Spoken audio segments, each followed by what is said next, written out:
การหมายมีพระพุทธพระธรรมพระสงฆ์อันเป็นสารณะที่เปิ่งของหมู่เฮาทั้งหลายขอกราบไหว้สาบุญญาปรมีธรรมพระเดชท่านอาจารย์ท่านพระครูอภิวัฒนวิกรมรองเจ้าคณะอำเภอดอยหล่อผู้อำนวยการสถานีวิทยุมวลชนคลื่นสีขาวเพื่อชาวประชาเจ้าวาดวัดปักตังเจริญผู้ดำเนินรายการเสียงธรรมแสงอรุณและรายการอู้จาภาษาธรรมพร้อมไปด้วยท่านครูบาอาจารย์พระมหาเถระพระเถรานุเถระพระสังฆประสงค์องค์เจ้าขอกราบไหว้สาบุญญาปรมีธรรมพระเดชพระคุณหลวงพ่อสุนทรธรรมานุโยค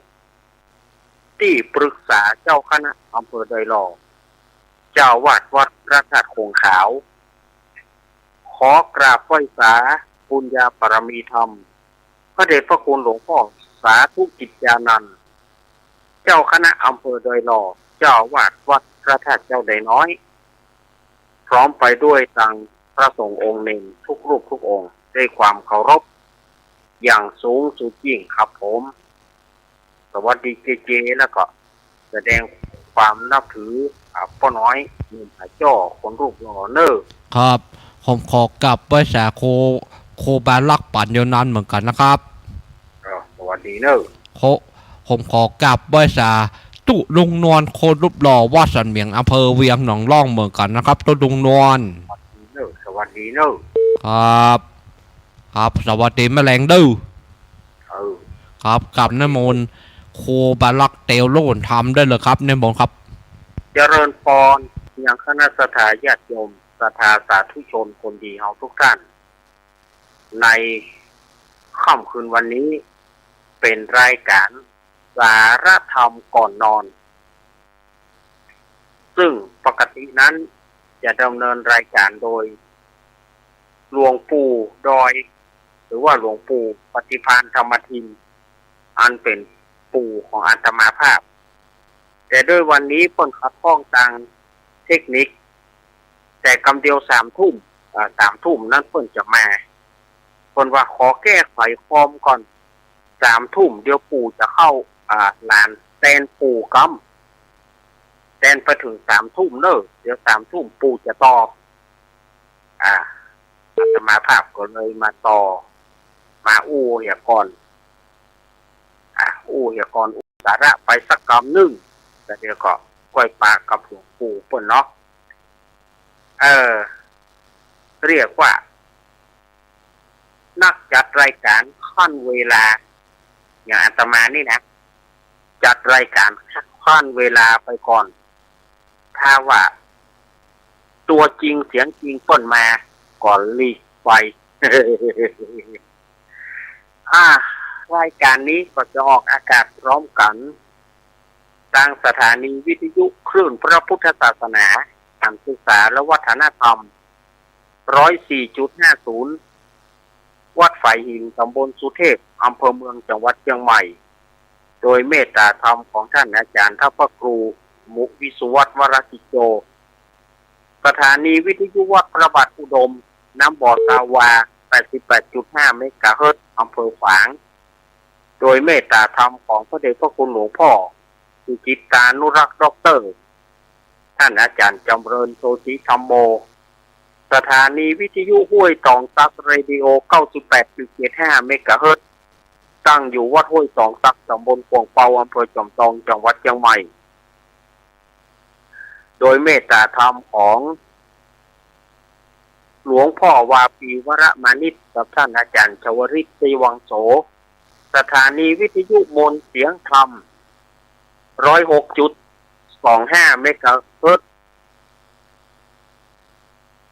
ตั้งอยู่วัดบุพารามตำบลจ้างเคิ่งอำเภอแม่แจ่มจังหวัดเชียงใหม่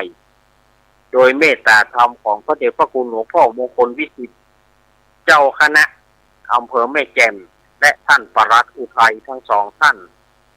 สถานีวิทยุชุมชนคนเหนือเขื่อนบ้านดงดำตำบลหางดงอำเภอฮอดจังหวัดเชียงใหม่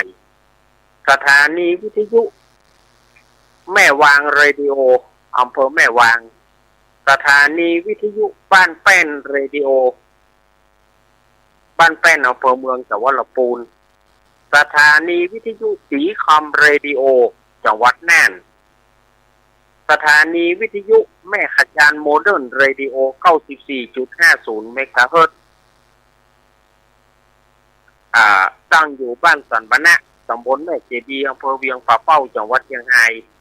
โดยการถวายเวลาของพ่อน้อยสุวรรณแม่อนงพรหมินทร์สถานีวิทยุดอยหมอกเรดิโอสถานีวิทยุเวียงป่าเป้าเรดิโอ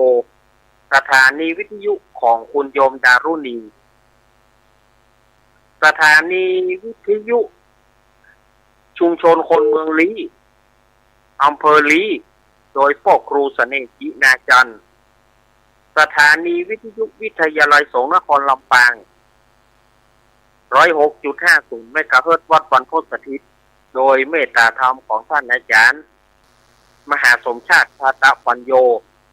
สถานีวิทยุลำปางสตาร์ 101.25 เมกะเฮิรตซ์ของคุณโยมดารุณีและสถานีวิทยุลำพูนสตาร์บ้านป่าซักอำเภอเมืองจังหวัดลำพูนนี่ก็คือสถานีวิทยุต่างๆที่เปิดรับสัญญาณจากหัวใจวัดปักตังเจริญเข้าสู่สถานีวิทยุแห่งท่านมาปะกันวันนี้เป็นค่ำคืนของวันจันทร์ที่9 มีนาคมพุทธศักราช 2569 เดือน6เหนือเดือน4ใต้แฮมมันนี่6ค่ำโอ้วันนี้เลข6มาโจรกันสำนักเนอะเดือน6แฮม6เลข6มาบวกกันโจรกันก็น้องว่าลงเรือสำเภาไปจ้าลงเรือสำเภาไปจ้าวันนี้เป็นวันดีนะ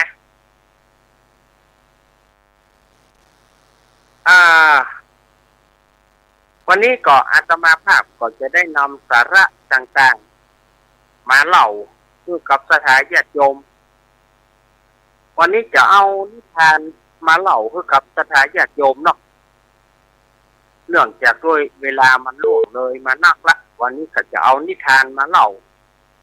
ถ้าตานเปิดสายก็จะเปิดถ้าบัดตานก็เลี้ยวไปเนาะวันนี้อาตมาภาพจะเอานิทานในเรื่องลุงทองบังเอิญเรื่องของลุงทองลุงทองนี่นามสกุลว่าบังเอิญมันบังเอิญจะได้ลุงทองนี่ก็จะอู้ไปแล้วก็บ่ได้เสาะว่าบ่ได้ทำมาหากินอะไรยังอยู่ไปอยู่มาเนาะเสาะขอทานก็โดนเปิ้นด่าเนาะลุงทองนี่นะไปขอทานก็โดนเปิ้นด่าจะไปเสาะว่าหากินหอมได้ไปเนี่ยให้ใส่หน้าให้หน้าก็บ่มี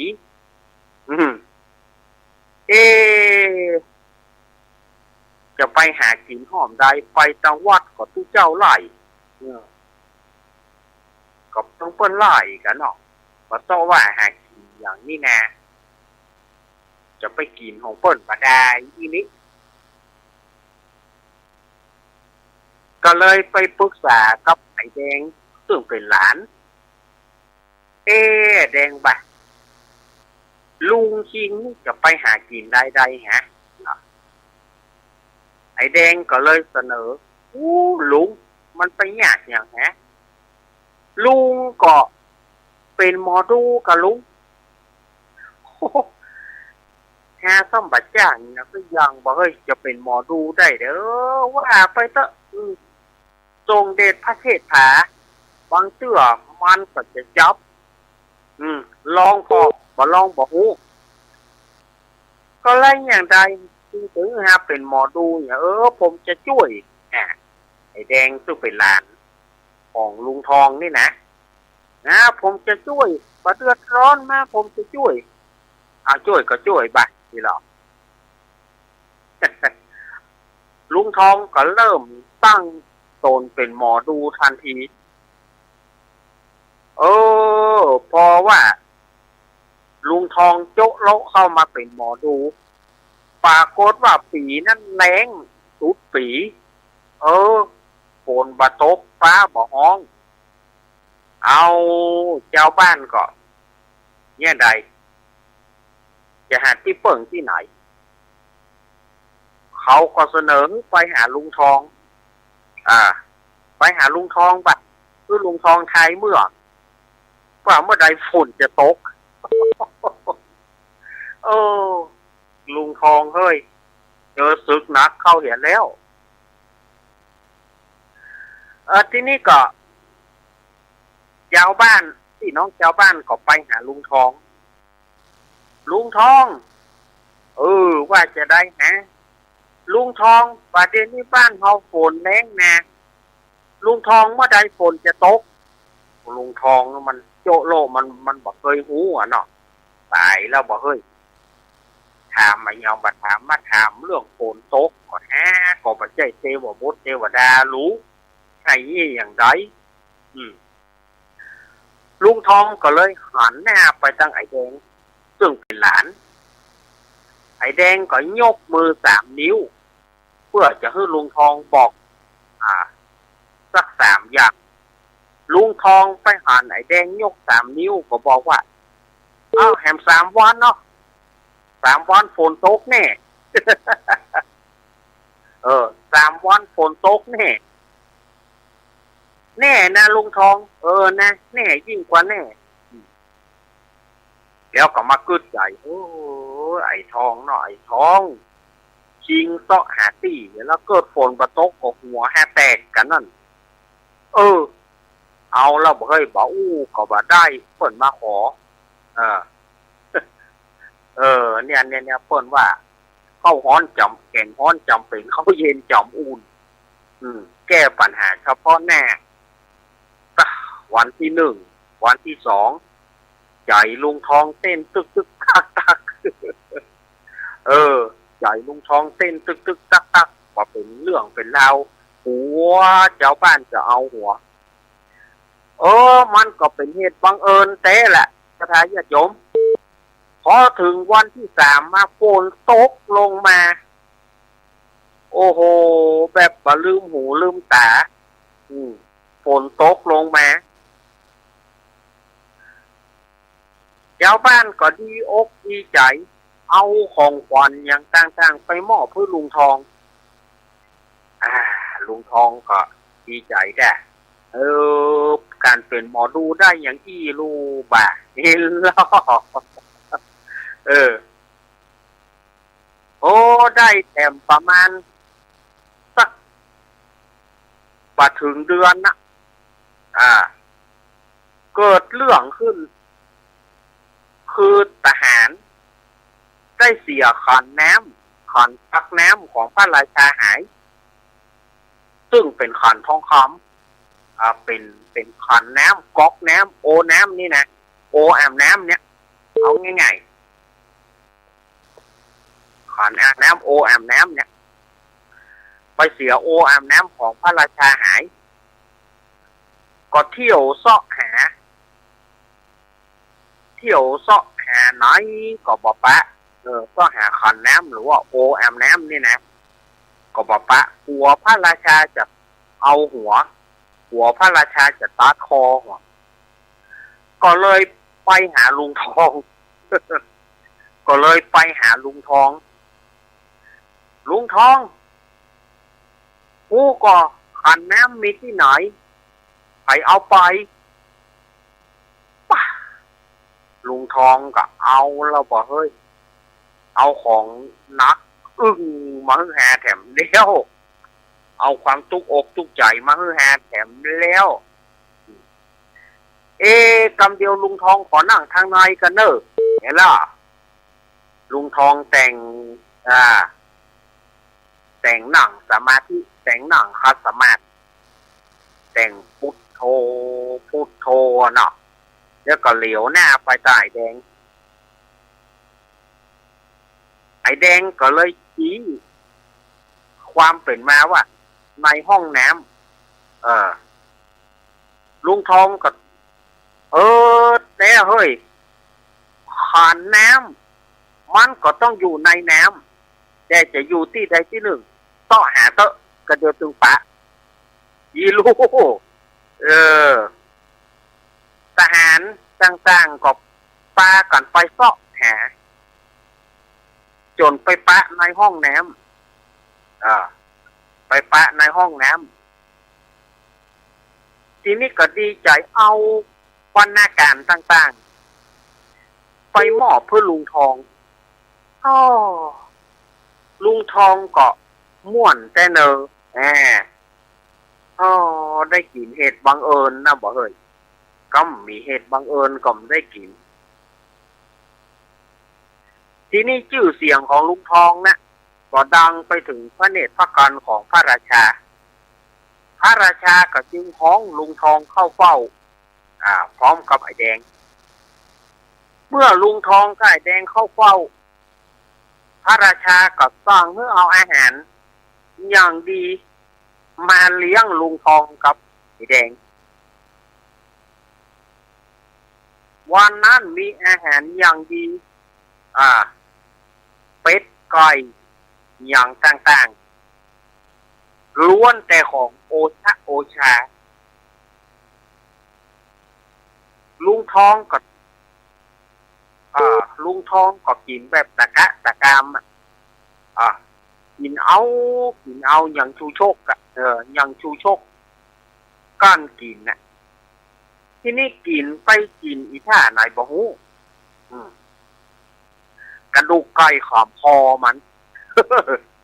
กระดูกไก่ขามคอลุงทองนี่นะไอ้ขามที่เก้ากลางมันน่ะ กระดูกไก่ขามที่เก้ากลางมันเอาเลี้ยวก็สะบดหน้าไปสะบดหน้ามาสะบดหน้าไปสะบดหน้ามาเดี๋ยวเลิกลักไปทางพระราชาซึ่งนั่งบนต่างบัลลังก์นั่นนะเหลียววกเหลียววักเนาะมันจะอย่างใดจะสะบดออกมาก็เสียหน้าหมอทองเสียหน้าหมอทองทีนี้ก็เหลียวไปทางพระราชาก็นึกว่าลุงทองห้องก็เลยพระราชาก็เลยลงจากต่างบัลลังก์พอดีว่าพอพระราชาเสด็จลงจากต่างบัลลังก์นั้นฟ้าก็นาดพาลงที่ต่างบัลลังก์ที่พระราชานั่งที่นั่นนะปังลุงทองสะดุ้งกระดูกไก่ก็หลุดออกจากคอกระดูกไก่ก็หลุดออกจากคอพระราชากับซันโยงเนาะลุงทองก็เลยได้โอกาสขอเดชะพระอาญามิผลเก้าหันก็ถ้ามอมฉันบะฮ้องพระองค์มานี่นะพระองค์ตายคำตั้งบัลลังก์แล้วนี่เหรอมันได้ช่องเนาะถ้าว่าหม่อมฉันบะฮ้องพระองค์ลงมานี่นะพระองค์ตายคำหั่นละแต่กะลุงทองเฮาดึงขอยอมรับแต่ลุงทองนี่ตายเหม็นเหมือนตาหันนี่หรอก็เลยเลี้ยงลุงทองเอาไว้ เนี่ยเนอะเรื่องลุงทองบังเอิญ นิทานเรื่องนี้ปกสอนว่าปัญญาเอาตัวรอดไปจะเอาตัวรอดนักตัวรอดน้อยมันก็ขึ้นอยู่มันจับตัดแต่แงม เหมือนลุงทองนี่ก็ยุ่งนะเนาะ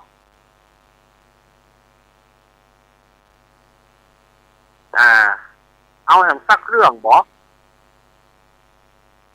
อันนี้ก็ยายสาบอดน้ำใส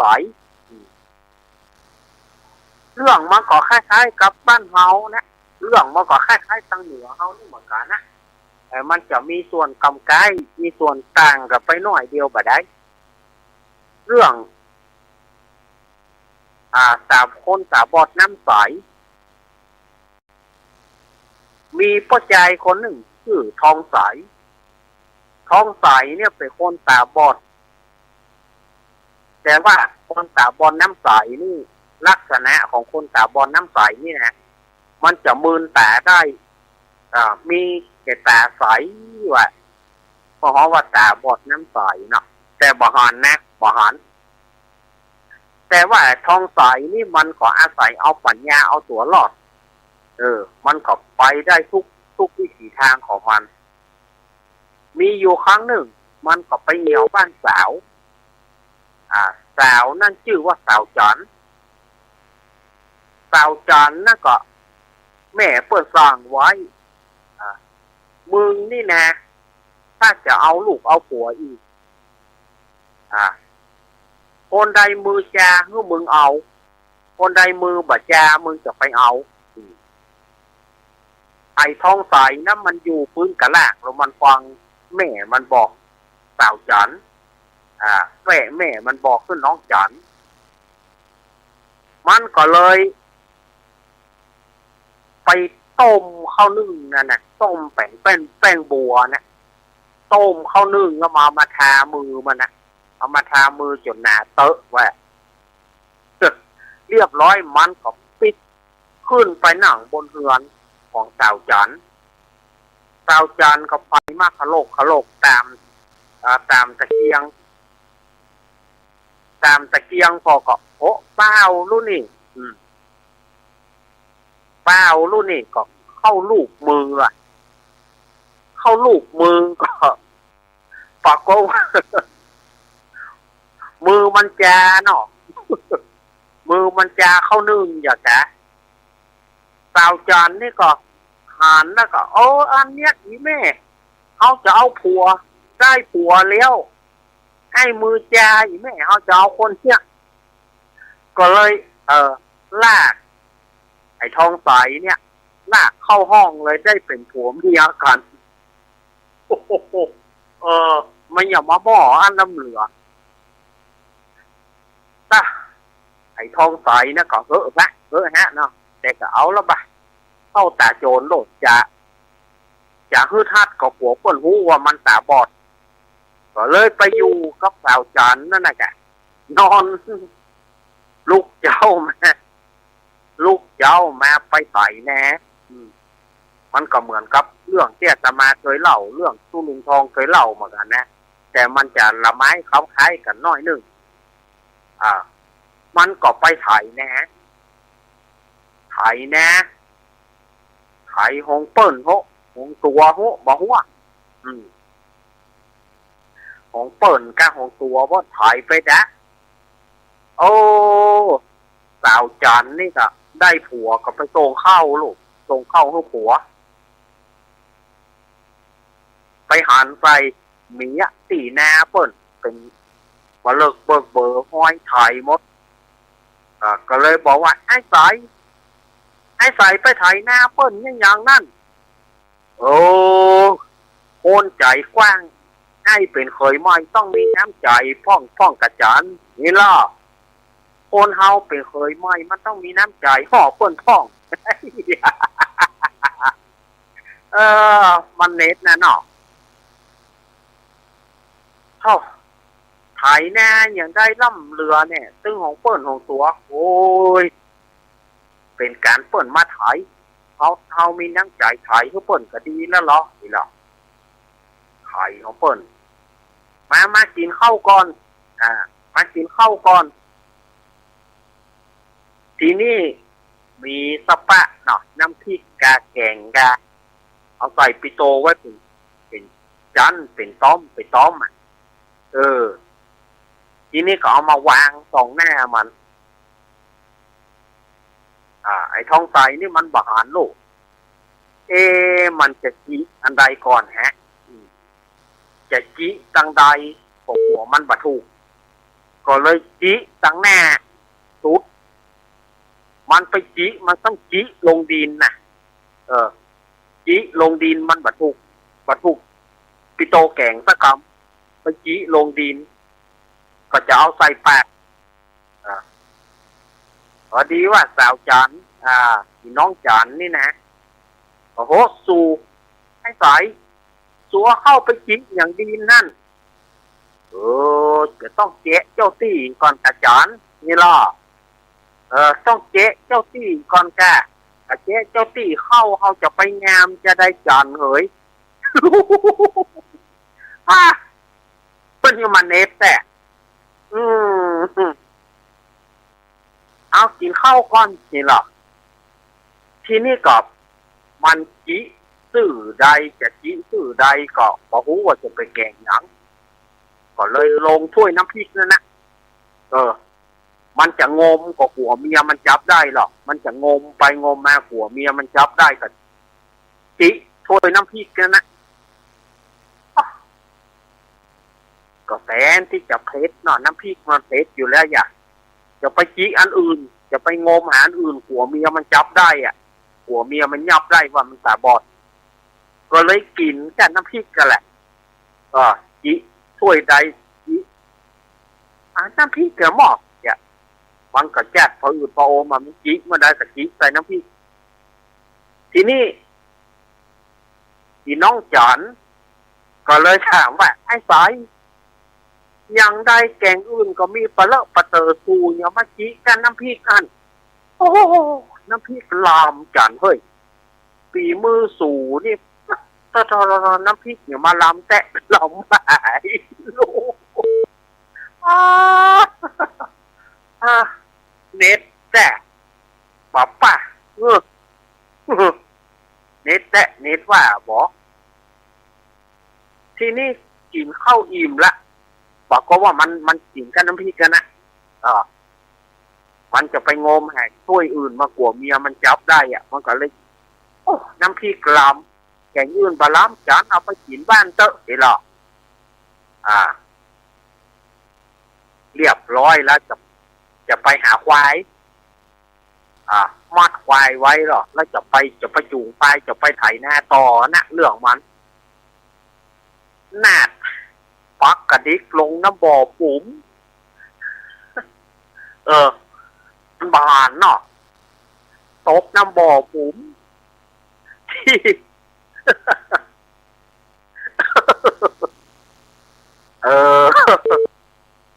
ที่นี่พี่น้องจันไอ้สายก็ไปลงอย่างน้ำบ่อปุ่นน่ะก็ไอ้ได้ยินเสียงกบนะมันห้องอบไอ้จะเอากบนะจันเอากบไปไว้ยำนี่หรอ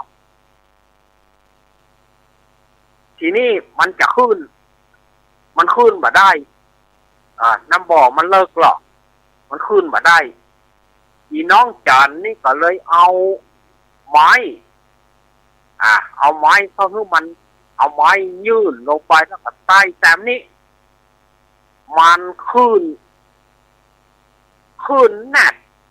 ขึ้นไปบนต้นไม้พุ่นมันปีนขึ้นได้แล้วนะมันบานเนาะแนบปีนขึ้นต้นไม้พุ่นไอ้สายไปขึ้นอย่างปุ้นไปพ่อหาควายนะควายวอกตัวนี้ไปจังใดคุณนี่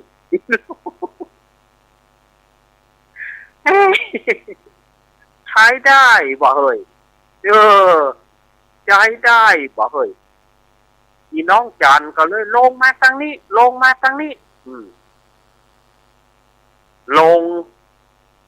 ตำรวจลงปากน้ำบ่อปุ่นอย่างเก่าผมละปุ๋มลงไปเหรอมะไอ้สายลงไปอย่างปุ่นนะมะบอกโกบท้องนี่นะไอ้จะยับจนได้มาโกบนี่นะยับได้ป่อมึงจะยำนะแต่มันหวานมันลงปากน้ำบ่อโอ้ยไอ้สายเฮ้ยขึ้นมาขึ้นมาเพื่อเลี้ยวเพื่อยาวันน้ำได้ถ่ายแน่สักขึ้นมาปอข้ามเพื่อเลี้ยวเพื่อยาตะวันปอเฮงอ้อยจ้อยไปไอ้ สายเมื่อทีนี้มันหวังว่าเชือกควายมันไปหันใส่ผมมีน้องจันนั่นนะมันก็นึกว่าเชือกควายเปียผมอีน้องจันแล้วเขาฟาดหลังเปิ้นเฮ้ยอะไรไอ้ใส่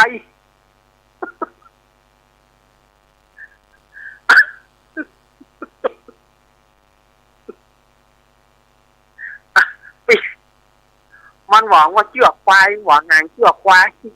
เปียได้ผมอีน้องจันเขา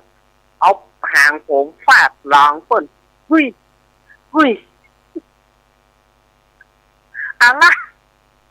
ไอ้สายอย่ามาเงา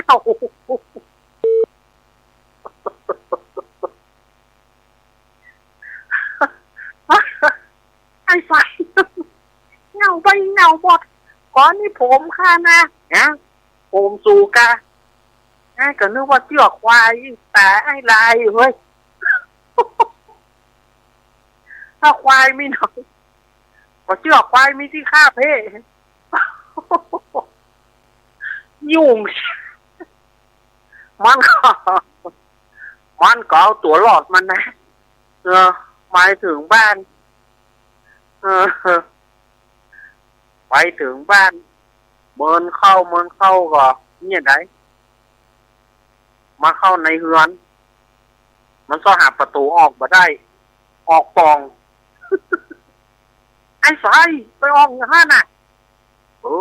ปองบ้านสูนี่ก็แอบแงบเฮ้ยบ่เหมือนบ้านอ้ายนุปองบ้านอ้ายนี่กว้างปองที่นี่กีดไอ้หรอ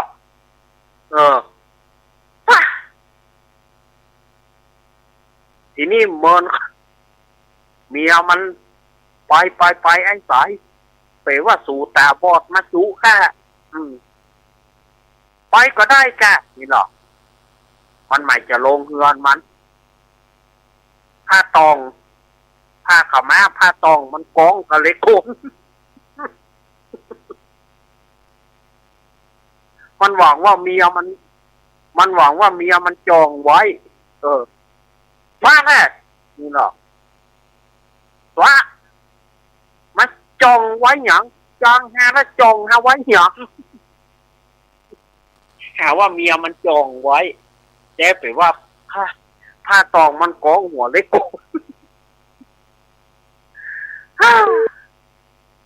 แต่เรื่องท้องไอ้ท้องใสนี่ไอ้ท้องใสตาบอดน้ำใสนี่จะเตะบะเตะโบเด้ออาจารย์ยอดเหล่ามาตำมาก็เหล่าไปแต่กระทึ่งในหัวมันแต่หัวมันเน็ตอะไรบอก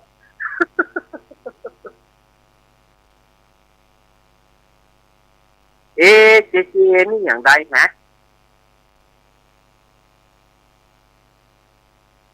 เอาเจอู้บอก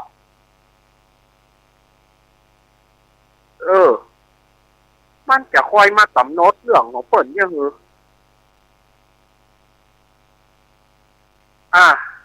ศรัทธาญาติโยมสาธุชนทั้งหลายเรื่องเนี้ยมันก็จะเป็นเรื่องแท้กับบัดแท้บอกว่าเอาเป็นนิทานฟังแล้วก็ให้ฟังไปเอาม่วนก็แล้วกันจะเหลือเวลาแถมน้อยสายจะเปิดก็จะเปิดละเราทำรายการบางทีเราก็ต้องการที่จะอู้ไปพ่อมแทบบอกได้อู้เลยบอกศรัทธาญาติโยมก็โทรมาเนอะเวลาเหลือแต่บักกี่นาทีโทรมา15 นาทีโทรมาจนศรัทธาญาติโยมได้โทรมาอู้มาจากกันเนอะ083-761-1775 083-761-1775เอาโทรเข้ามาเนอะอยู่จุดใดจังใดวันเนี้ยจะมาอยู่แค่50 นาทีบ่ได้ชั่วโมงก็บ่ถึงนะเนาะ อยู่50 นาทีสถานญาติโยมอยู่จุดไหนจังใดโทรเข้ามาเนอะรับกันละกันฮะเนอะเจริญพร เจ้าสาธุเจ้า แม่น้อม เจ้า แม่น้อมมาแล้วเนอะ เจ้า แม่น้อมว่าจะได้ฮะ จะโทรหากันนะ โทรหากันนั่นเนาะ น้องลุงทองอย่างว่าละปีก็น้องลุงทองกับลุงแดงน้องได้หงอ่ะ ยุ่งแต่ไม่น้อมแต่ เจ้า ลุงทองก็ได้อยู่ก็ทองออนไลน์ อันแก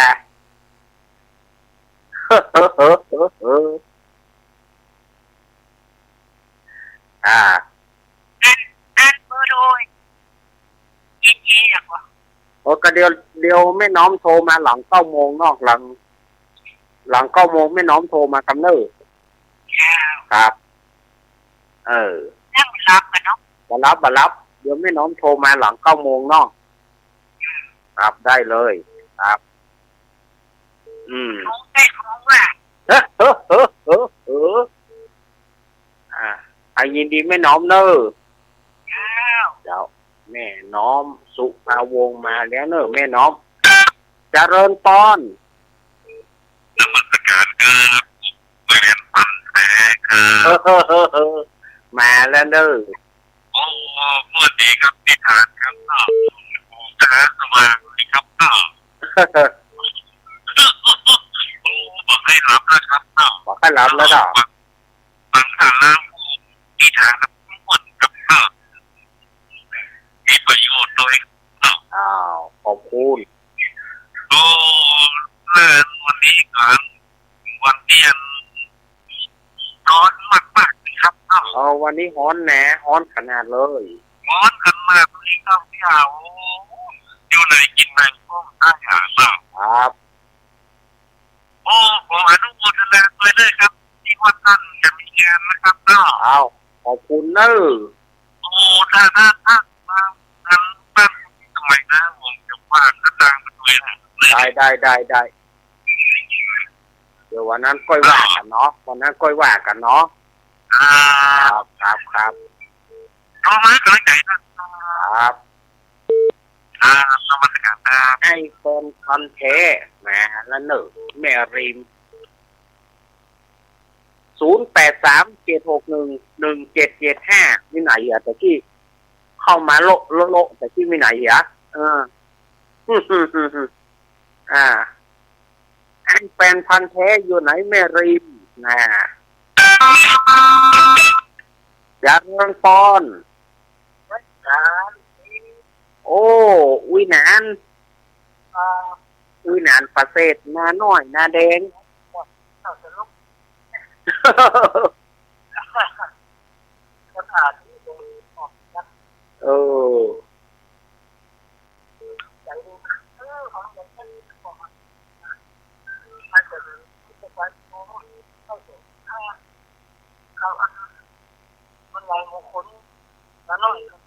อ้าวยินดีอุ้ยนานเนอะ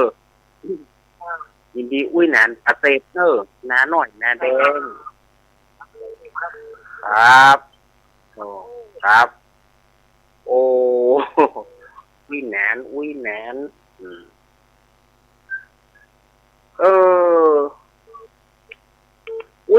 ค่ายเจริญพร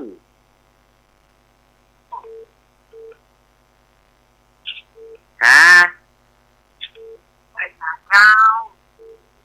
แม่บัวลอยอันนี้พี่นายแม่ไอแม่มารีวันแกใช่แล้ว แม่มารีวันที่เคาะงานแม่ทำฟังเกลือแม่ได้ฟังแม่ลืมมัน6 ปีนั่นก่อนแม่ลืมไปอย่างนี้ทำไมฟังเกลือได้ฟัง ได้ฟังเนาะ เจ้าได้ฟังเจ้า เออ ลืมแม่ว่า เออ ไปลืมเหียอืมแหมนี่แน่ ที่เนาะ น่ะมันเป็นอย่างเนออ่ะ ที่โดมนั้นได้ฟัง ที่ลมได้ฟังอยู่เนาะ เจ้าได้ฟัง เออ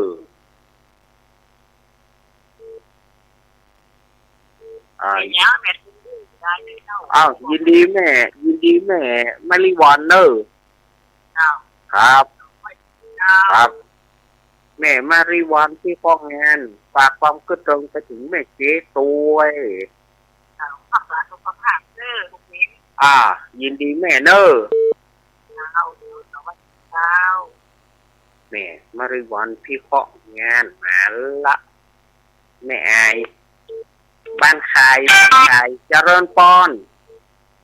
ไอ้สารน้ำจะเข้าเด้อ แม่อุ้ยบ้านหงโอ้แม่อุ้ยสีพันนี่นะ เจ้า เออ ปวดเลย เออ มันบัดเจียดดีบัดเจียดนี้เนาะ แหม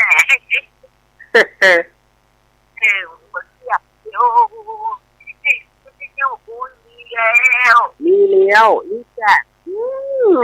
ง้อทำไม ง้อให้เจ็บใจ ฟังก็ไม่ได้ฟังเป็นความบัดดี เอ้ยอาทิตย์ไหนก็ ใจละอ้าวโดนแล้วโอ้ยหมดในความเจ้า ขึ้นมาสุดแซ่บ น่ะก็เดียวก่อยฟังหลวงปู่แถมเนอ เจ้า เจ้าแม่ กำลังใจสักเป็นเจ็ดเดือน ยินดีแม่อุ้ยสีพันเนอ เจ้า ยินดีเนอแม่อุ้ยสีพันบ้านโฮง เจ้า บ้านโฮงเวลาหมดพอดีอาตมาข้าวไข่มาได้แล้วเด้อเวลาหมดแล้วเวลามันหมดแต่ละอาตมาข้าวไข่มาได้แล้วเนอะเพราะว่าเมื่อเวลาหมดก็ต้องหมดเวลาแล้วเดี๋ยวก็ฟังหลวงปู่ต่อไปเนอะฟังหลวงปู่อันเป็นปู่ของอาตมาภาพต่อไปวันนี้ได้ใจเสียงเพียงน้อยนิดก็ยังดีเนาะเล่านิทานให้สถาญาติโยมได้ฟังก็พอดีนะขอบคุณทุกเสียงทุกสายทุกสถานีอยู่ดีมีสุขเหมือนกันทุกคนนะอภิวาทนาสีดิสันนิจังวุฒาใจโนนัสสาโรธรรมาวัฏันติอายุวโนสุขังปะลัง